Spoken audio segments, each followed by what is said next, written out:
عورتیں بچیاں جب پیدا ہوتی تھیں، آج بھی یہ چیزیں ہوتی ہیں، وہ جہالت آج بھی بہتوں کے اندر باقی ہے، بلکہ بہت سے مسلمان بھی اس طرح کی چیزیں کرتے ہیں۔ ابھی میں ایک رپورٹ دیکھ رہا تھا، بچی تھی، شاید 1-2 سال کی بچی رہی ہوگی، باپ نے اسے گولی سے مار دیا۔ وہ پڑوس کے ملک پاکستان کے واقعہ ہے۔ تو مسلمانوں کے اندر بھی یہ جہالت ہے، جہالت ختم ہوتا ہے تعلیم حاصل کرنے سے۔ تو میں یہ کہہ رہا ہوں کہ جو مسلم خواتین ہیں وہ پڑھنے کے بعد شاید پتہ کریں گی کہ ایک دور تھا جب اسلام سے پہلے لڑکیوں کو زندہ درگور کر دیا جاتا تھا، زندہ ہی انہیں خاک میں جو ہے دبا دیا جاتا تھا، لیکن جب اسلام آیا تو اس نے عورتوں کو عزت دی، عورتوں کو وقار دیا، عورتوں کو امپاور کیا، انہیں کہا کہ تم بھی کچھ کر سکتی ہو، اور عورتوں کا، خواتین کا اسلام میں ایک بڑا رول ہے۔ تو میں یہ کہہ رہا ہوں کہ قرآن شریف کے اندر بھی یہ چیزیں آئی ہیں کہ جب انہیں بچیوں کے پیدا ہونے کی جب خبر دی جاتی تھی فیملی کو، والدین کو وغیرہ کو، تو ان کے چہرے سیاہ ہو جاتے تھے، لیکن اسلام نے اس کے جواب میں کہا کہ عورتوں کا ہمارے یہاں مقام یہ ہے کہ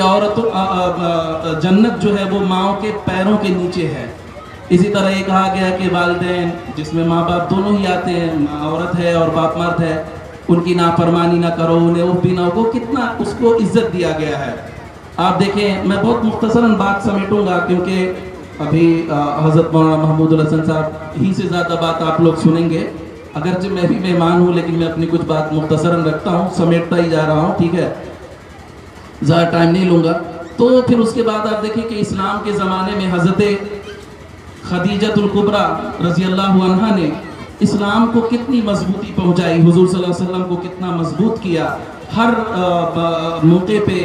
ہر پریشانی کے موقع پہ حضور صلی اللہ علیہ وسلم کے شانہ بشانہ کھڑے ہوئے تھے۔ اس سے پتہ یہ چلتا ہے کہ ایک سوسائٹی جس میں صرف مرد ہوں، وہ سوسائٹی کامیاب نہیں ہو سکتی ہے۔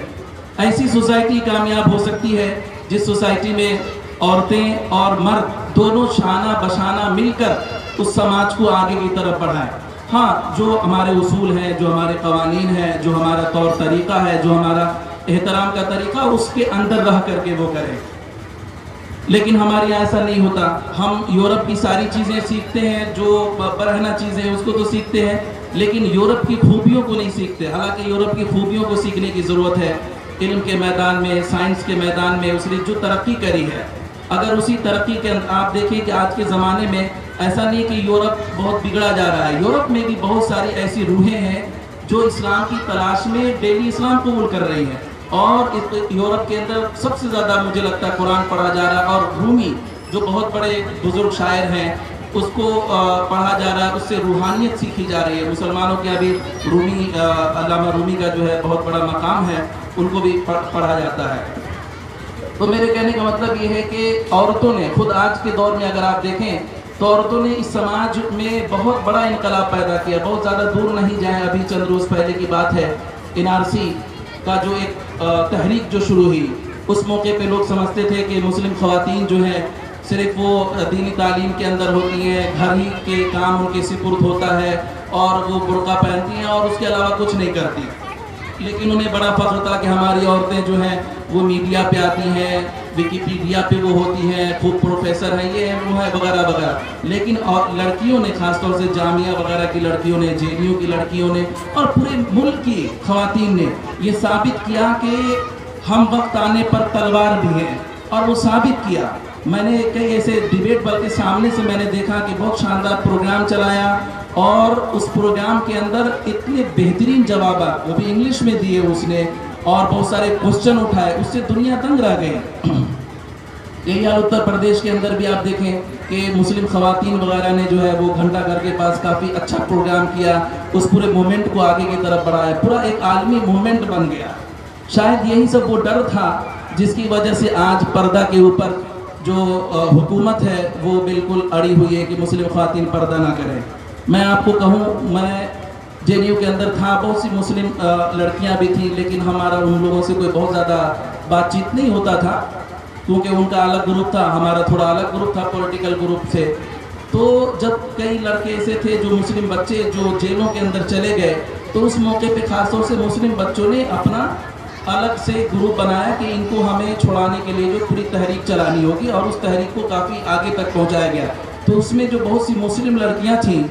تو ان سے ان کے جو ان کی صلاحیتوں کو جب میں اس موقع پہ دیکھا، حالانکہ کیمپس میں ایک ہی کیمپس میں رہتے تھے، لیکن میرا دھیان کبھی ادھر نہیں گیا ان کی صلاحیتوں کو دیکھنے کا، شاید ایسا کوئی موقع بھی نہیں آیا، لیکن جب موقع آیا تو دیکھا کہ بالکل انگشت بدندہ ہو گیا، حیرت زدہ میں رہ گیا کہ ایسی چنگاری بھی یا رب اپنی خاکستر میں ہے، ایسی ایسی صلاحیتیں نکل کر کے آئی۔ تو کبھی کبھی مشکل ٹائم آتا ہے تو اس وقت آپ کی صلاحیتیں ابھر کر آتی ہیں۔ اسلام کی پوری تاریخ میں عورتوں نے جو کردار ادا کیا ہے وہ قابل ستائش کردار ہے، اس کردار کو پڑھنے کی ضرورت ہے۔ علامہ اقبال رحمۃ اللہ علیہ نے ایک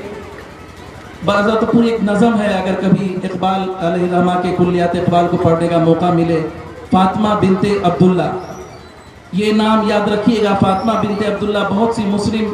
خواتین کے لیے حوصلہ کا سامان ہے، اور بہت سے مردوں پر جو ہے وہ تازیانہ عبرت بھی ہے کہ ساری زندگی گزر جاتی ہے لیکن اسلام کے لیے کوئی بڑا کارنامہ یا کوئی بڑی سوچ نہیں پیش کر سکتے۔ زمانہ تھا 1912 کا، 1912 جب اس وقت جو ہے پہلی جنگ عظیم سے کچھ قبل کا زمانہ تھا،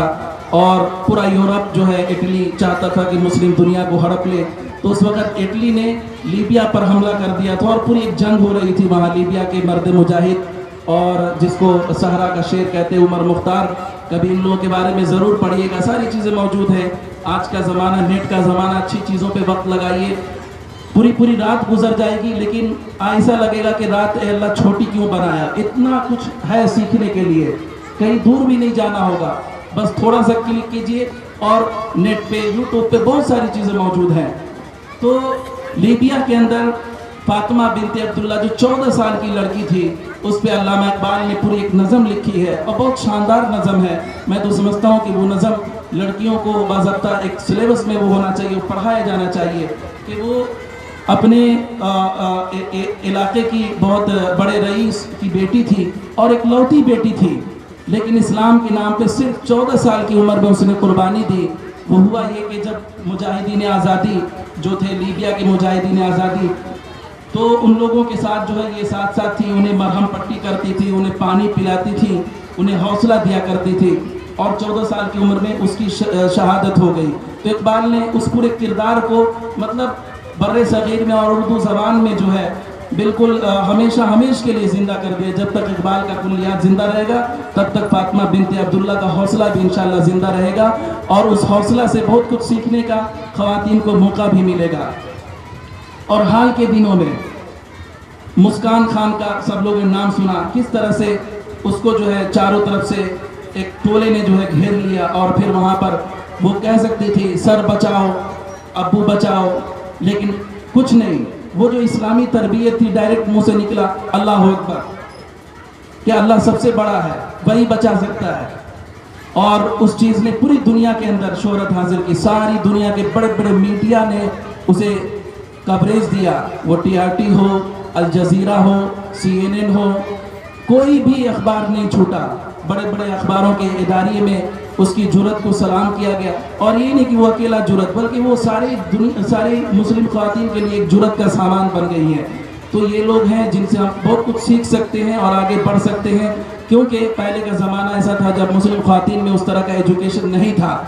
لیکن اب سمجھ رہے ہیں کہ مرد میں بھی لوگ انجینئر بن رہے ہیں، ڈاکٹر بن رہے ہیں، اچھے اسلامی اسکالر بن رہے ہیں، ساتھ ساتھ اسلامی کے اسکالر ہونے کے ساتھ ساتھ وہ بڑی جگہوں پہ جا رہے ہیں۔ بہت سارے لڑکے جو مدرسے کے پڑھے ہوئے آکسفورڈ میں، کیمبرج میں، ییل میں، ہارورڈ میں پڑھ رہے ہیں ماشاءاللہ۔ خود اسی ہندوستان میں بہت سارے بہار کے بچے ہیں، ٹھیک ہے، تو ان کو دیکھ کر کے ڈر لگ رہا ہے کہ یہ تو صرف مرد تھے، اب عورتیں بھی ایسی ماشاءاللہ حجاب پہن کر کے بھی اچھے پوسٹوں پہ جا رہی ہیں، پروفیسر بن رہی ہیں، اچھی کمپنیوں کے اندر جا رہی ہیں وغیرہ وغیرہ۔ پھر یہ کہ کافی تحریک چھیڑے ہوئی ہیں، تو اس سے خوف پیدا ہوا ہے۔ تو میں سمجھتا ہوں کہ جب یہ دونوں ہی صنف مرد آہن اور صنف آہن جب دونوں ہی آہن بن کر کے انشاءاللہ آئیں گے تو ساری کی ساری آہنی دیواریں جو راستے پر ہیں وہ انشاءاللہ ٹوٹ جائیں گی۔ میں بہت مختصر وقت لے رہا ہوں، اب شاید میں 1 منٹ لیتا ہوں، اپنی بات سمیٹتا ہوں، کیونکہ میں چاہتا ہوں زیادہ بڑوں سے سنوں، اپنی بات زیادہ نہ رکھوں۔ انشاءاللہ آتا جاتا رہوں گا، ملاقات بات ہوتی رہے گی۔ تو پھر سے میں ساجد بھائی کا شکریہ ادا کرتا ہوں، اور حافظ نسیم صاحب کی